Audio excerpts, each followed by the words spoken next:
किसान साथियों नमस्कार। मैं प्रमोद कुमार आप सभी का स्वागत करता हूं एक और नई वीडियो में। किसान दोस्तों, अगर आपके आलू की फसल में भी कुछ इस प्रकार की आलू की पत्तियां दिखाई दे रही हैं, चाहे आप इसको चुर्रा चुर्री या परपरा रोग कुछ भी समझें, लेकिन किसान भाइयों इसकी रोकथाम अगर नहीं की गई तो ये कुछ ही दिनों में आपकी फसल को तबाह कर देगा। क्योंकि ये एक बार जिस खेत में दिखाई देने लगता है किसान भाइयों, मात्र 15 से 20 दिनों में उसको समाप्त करके ही रुकता है। पत्तों को पीला करता है, सुखाता है, धीरे धीरे सारे पौधे को ही सुखा देता है। लेकिन किसान भाइयों इसका अच्छे से ट्रीटमेंट नहीं किया जाए तब ये पूरी फसल को बर्बाद करने में पूरी प्रकार से सक्षम है। लेकिन किसान भाइयों अगर समय रहते इसका सही ट्रीटमेंट कर लिया जाए तो कुछ ही दिनों में ये पत्तियां फिर से काफ़ी हरी भरी और आपकी फसल बहुत ही अच्छी दिखाई देने लगेगी। लेकिन किसान भाइयों होता क्या है कि जानकारी के अभाव में, सही जानकारी नहीं होने के कारण दुकानदारों के बहकावे में आकर गलत दवाओं का स्प्रे कर बैठते हैं, जिससे फायदा होने की जगह उल्टा और फसल को नुकसान होता है, साथ ही हमारी जेब भी हल्की हो जाती है। कुछ किसान भाई तो पौधे की पत्तियों को या तने को तोड़कर पत्तियों समेत दुकानदार के पास लेकर भी जाते हैं, जिसको दुकानदार देखते ही बोल देता है कि आपकी फसल में अर्ली ब्लाइट लग चुका है या लेट ब्लाइट आ चुका है, तो आप ये दवाएं ले जाएं और स्प्रे कर दें। लेकिन किसान भाइयों ये ध्यान रखो कि ये जो पत्ते पर लक्षण दिखाई दे रहे हैं ये किसी फंगस के नहीं हैं। ये पत्तियां पोषक तत्वों की कमी के कारण इस प्रकार की दिखाई दे रही हैं। आप में से बहुत सारे किसान भाई अब यही सोच रहे होंगे कि हमने तो आलू की बुवाई के समय बेसल डोज में भर भर के खाद के कट्टे अपने खेत में डाले हैं, फिर हमारे खेत में पोषक तत्वों की कमी क्यों रहेगी, ऊपर से भी खादों का बिखराव किया है। तो किसान भाइयों आप मिट्टी में चाहे कोई भी खाद कितनी भी दफा कितनी भी मात्रा में डाल लो, जो आलू की पत्तियां इस प्रकार की दिखाई दे रही हैं उसकी जड़ किसान भाइयों उखाड़ने पर ऐसी ही दिखाई देंगी जैसी आप देख पा रही हो, क्योंकि इन जड़ों में फंगस लग चुकी है और जिन जड़ों में फंगस लग जाती है किसान भाइयों, पौधा पोषक तत्वों को मिट्टी से नहीं खींच पाता। बेशक आपके खेत की मिट्टी में सभी पोषक तत्व भर भर के हों, लेकिन किसान भाइयों जब जड़ ही बेकार हो जाएगी तो पौधे को खुराक कहाँ से मिल पाएगी, जिस कारण से किसान भाइयों ये समस्या आलू की फसल में देखने को मिल रही है। किसान दोस्तों इस प्रकार से आलू की जड़ों में फंगस लगने के बहुत सारे कारण हो सकते हैं, लेकिन उन कारणों पर आज नहीं जाएंगे। आज की इस वीडियो में सिर्फ यही बात करेंगे कि इस समस्या से आलू की फसल को किस प्रकार से बचाया जाए। आप चाहें अपनी भाषा में इसको कोई भी नाम दे सकते हो, परपरा रोग दे सकते हो, चुर्री दे सकते हो, चुर्रा दे सकते हो, लेकिन मुख्य समस्या ये है कि आलू की फसल में फंगस फैल चुकी है। अगर इसकी रोकथाम नहीं की गई तो किसान भाइयों धीरे धीरे कुछ ही समय में सारी आलू की फसल बर्बाद हो जाएगी। किसान भाइयों आपको मैं स्वस्थ पौधे की जड़ भी दिखाना चाहूंगा कि स्वस्थ पौधे की जड़ किस प्रकार से पूरी प्रकार से स्वस्थ हैं।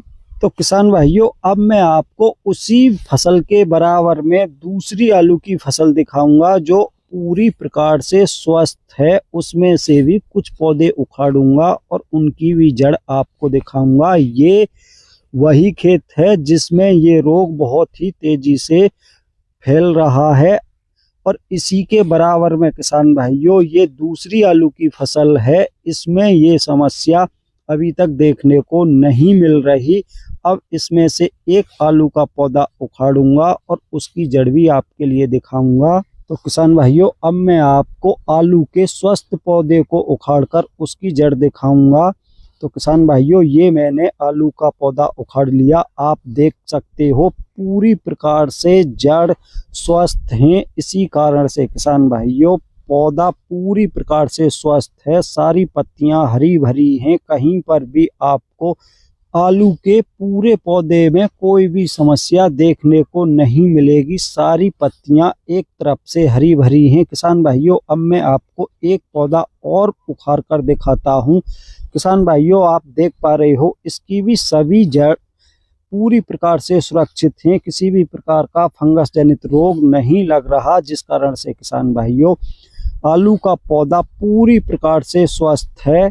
तो किसान भाइयों, इतना तो क्लियर हो गया कि जिन पौधों में जड़ें पूरी प्रकार से स्वस्थ हैं वो पौधे हरे भरे हैं, पत्तियां एकदम शानदार हैं, और जिन पौधों की पत्तियां देखने में पीली दिखाई दे रही हैं और बैक साइड से देखने पर ऐसी दिखाई दे रही हैं जैसे उन पर जंग लग गई हो, जैसी लोहे पर जंग लग जाती है, उन पौधों को जब उखाड़ कर देखते हैं तो उन पौधों की जड़ों में फंगस लग चुकी है। इसका मुख्य कारण यही है। तो किसान भाइयों, आप में से अब बहुत सारे किसान भाई यही कहेंगे कि हमने तो कुछ समय पहले ही अपनी आलू की फसल में अच्छी फंजीसाइड की स्प्रे की थी, फिर हमारे आलू की फसल में ये समस्या देखने को क्यों मिल रही है। तो किसान भाइयों, मैं आपको यहाँ पर ये क्लियर कर दूं कि सिर्फ पत्तियों पर स्प्रे करने से जड़ों की फंगस को समाप्त नहीं किया जा सकता। इसके लिए आपको जड़ के आसपास, मिट्टी पर और आलू के पौधे के तने के ऊपर स्प्रे करनी होगी, तब जाकर किसान भाइयों आप अपनी आलू की फसल को इस समस्या से बचा सकते हो। और वो भी स्प्रे आपको किस फंजीसाइड की करनी होगी वो मैं आपको यहाँ पर बताऊंगा। ऐसा नहीं है कि आप किसी भी फंजीसाइड को उठाकर अपने खेत में मिट्टी और तने पर स्प्रे कर दो, तो किसान भाइयों उससे भी इस समय पर काम नहीं चलेगा। आपको ऐसी फंजीसाइड की आवश्यकता पड़ेगी जो मिट्टी में फंगस को समाप्त करे। तो किसान भाइयों, इसकी रोकथाम के लिए आपको पहली स्प्रे थायोफेनेट मिथाइल 70% WP की करनी होगी। उसकी मात्रा 1 लीटर पानी में 1 ग्राम रखनी होगी, और 1 एकड़ में पानी की मात्रा लगभग आपको 200 से 250 लीटर रखनी होगी। ये ध्यान रखना है कि ज़्यादा से ज़्यादा दवा पौधे की जड़ों के आसपास और तने पर ही गिरनी चाहिए। पत्तियों पर गिरने से कोई भी फायदा नहीं होगा।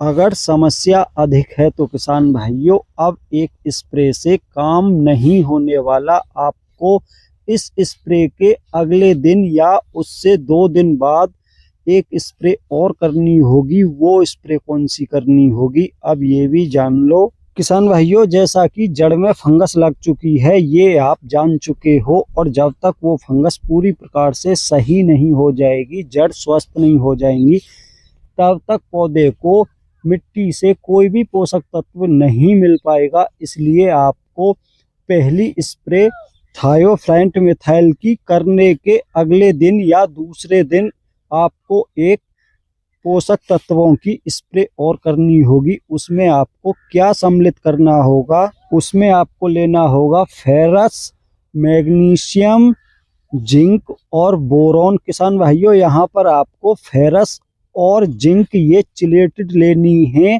लेकिन आप मैग्नीशियम सल्फेट बिना चिलेटेड वाली भी ले सकते हो। अब जान लेते हैं किसान भाइयों इनकी मात्रा 1 एकड़ में कितनी रखनी होगी। तो मैग्नीशियम सल्फेट की मात्रा आपको 1 एकड़ के लिए 1 किलो रखनी है।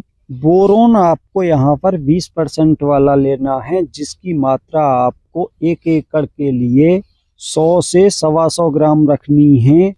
अब जान लेते हैं चिलेटेड जिंक और चिलेटेड फेरस की। तो किसान भाइयों इन दोनों की मात्रा आपको 1 ग्राम लीटर के हिसाब से रखनी है। अगर आप पानी की मात्रा 1 एकड़ में 200 लीटर रखते हो तो इन दोनों की मात्रा आपको 200 ग्राम रखनी होगी। 200 ग्राम फेरस और 200 ग्राम जिंक। अगर पानी की मात्रा 250 लीटर रखते हो तो इनकी मात्रा भी आपको 250 ग्राम ही रखनी होगी।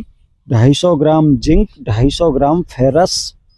किसान भाइयों आपको यहाँ पर मैं एक चीज और बताना भूल गया था, वो लेना है आपको अमीनो एसिड। उसकी मात्रा भी पानी के हिसाब से ही रखनी है। अगर आप 200 लीटर पानी लेते हो तो 200 ml, अगर 250 लीटर पानी लेते हो तो 250 ml अमीनो एसिड और इन्हीं सभी के साथ मिक्स करना है।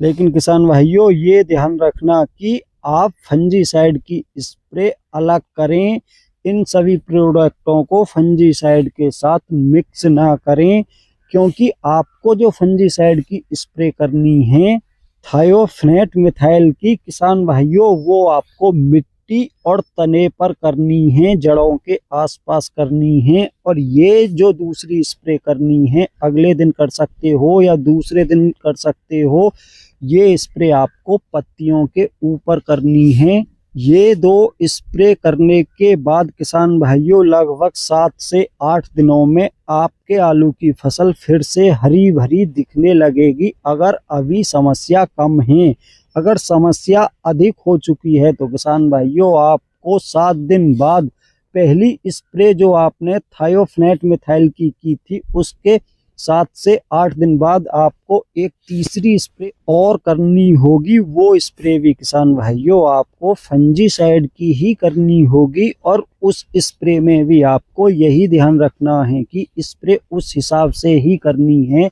कि कुछ दवा जड़ों के आसपास मिट्टी पर जाए और कुछ दवा पौधे के तने पर जाए, पत्तियों पर ना जाए तो बहुत ही अच्छा रहेगा। और तीसरी स्प्रे में आपको जो फंजीसाइड लेनी है वो लेनी है अजैक्सिस्ट्रोबिन 23% SC। अगर मात्रा की बात करें तो किसान भाइयों इसकी मात्रा आपको पानी के हिसाब से रखनी है। अगर आप 200 लीटर पानी लेते हो तो आपको 100 ml की आवश्यकता होगी। अगर आप 250 लीटर पानी लेते हो तो 125 ml की आवश्यकता होगी। किसान भाइयों ये ध्यान रखें कि आप और कोई फंजीसाइड ना लें, क्योंकि जड़ में जो भी फंगस लगती है सिर्फ यही 2 फंजीसाइड ऐसी हैं कि ये जड़ की फंगस को सबसे अच्छी प्रकार से समाप्त करने में कामयाब हैं। और सबसे ज़रूरी बात ये कि इन तीनों स्प्रे में आपको स्टिकर अवश्य सम्मिलित करना है। बिना स्टिकर के कोई भी स्प्रे पूरा कार्य नहीं करेगी। तो किसान भाइयों आज की वीडियो में इतना ही था। किसान भाइयों अगर आप इस पूरे ट्रीटमेंट को आजमाते हो तो फिर से आपकी आलू की फसल हरी भरी हो जाएगी। तो किसान भाइयों आज की वीडियो में इतना ही था। वीडियो पसंद आई हो तो वीडियो को लाइक करें, दूसरे किसान भाइयों के साथ ज़्यादा से ज़्यादा वीडियो को शेयर करें। और जिन भाइयों ने अभी तक हमारा चैनल सब्सक्राइब नहीं किया है कृपया हमारे चैनल को सब्सक्राइब करें, साथ ही घंटी के बटन को ऑल पर सेलेक्ट कर लें, जिससे आने वाले समय में प्रत्येक वीडियो का नोटिफिकेशन समय से आप तक पहुंच सके। वीडियो में लास्ट तक बने रहने के लिए आप सभी का धन्यवाद।